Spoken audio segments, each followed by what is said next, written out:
ఔజుబిల్లాహి మినశ్శైతానిర్రజీం. బిస్మిల్లాహిర్రహ్మానిర్రహీం. అస్సలాము అలైకుం వరహ్మతుల్లాహి వబరకాతుహు.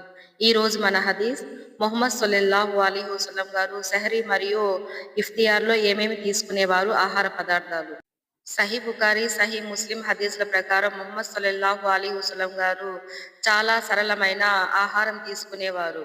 సెహరీ చేయండి, ఎందుకంటే సెహరీలో బర్కత్ అంటే ఆశీర్వాదం ఉంది. సహీ బుఖారీ హదీస్ నెంబర్ 1923, సహీ ముస్లిం హదీస్ నెంబర్ 1095. సెహరీ తినడం సున్నత్ మరియు దానిలో ఆధ్యాత్మిక మరియు శారీరక లాభాలు ఉన్నాయి. ముహమ్మద్ సల్లల్లాహు అలైహి వసల్లం గారు సెహరీలో ఖర్జూరాలు, జావ రొట్టె, కొన్నిసార్లు పాలు తీసుకునేవారు. ఖర్జూరం శక్తినిస్తుంది, సులభంగా జీర్ణం అవుతుంది. ఇక ఇఫ్తియార్ వివరాలకు వస్తే అనస్ రజల్లాహు తాలా అన్హు చెప్పారు, ముహమ్మద్ సల్లల్లాహు అలైహి వసల్లం గారు మగ్రిబ్ నమాజ్ ముందు తాజా ఖర్జూరాలతో ఇఫ్తియార్ చేసేవారు. అవి లేకపోతే ఎండిన ఖర్జూరాలు, అవి కూడా లేకపోతే కొన్ని గుటకల నీరు మాత్రమే తాగేవారు. సుననన్ అబు దావూద్ హదీస్ నంబర్ 2356, తిర్మిజీ హదీస్ నంబర్ 696. ఇది స్పష్టమైన సున్నత్ విధానం.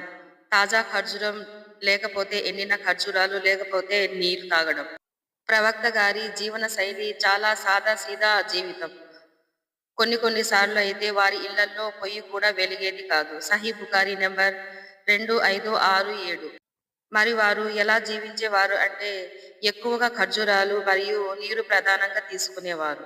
ముహమ్మద్ సల్లల్లాహు అలైహి వసల్లం గారికి ఇష్టమైన ఆహార పదార్థాలు: ఖర్జూరాలు, తేనె, మాంసము అంటే మేక యొక్క ముందు భాగం, జావు రొట్టె, పాలు, గుమ్మడి లేదా సొరకాయ, జైతూన్ నూనె, సిరికా మరియు అంజీర పండ్లు. ముహమ్మద్ సల్లల్లాహు అలైహి వసల్లం గారు ఇష్టంగా తినే ఆహార పదార్థాలు: మాంసాన్ని ఇష్టంగా తినేవారు, ముఖ్యంగా భుజభాగం ఆయనకు ఇష్టమైన మాంసం. ప్రవక్త సల్లల్లాహు అలైహి వసల్లం గారు ఇలా అన్నారు, నేను సాధారణ సేవకుడిలా తింటాను. సుబ్హానల్లాహ్.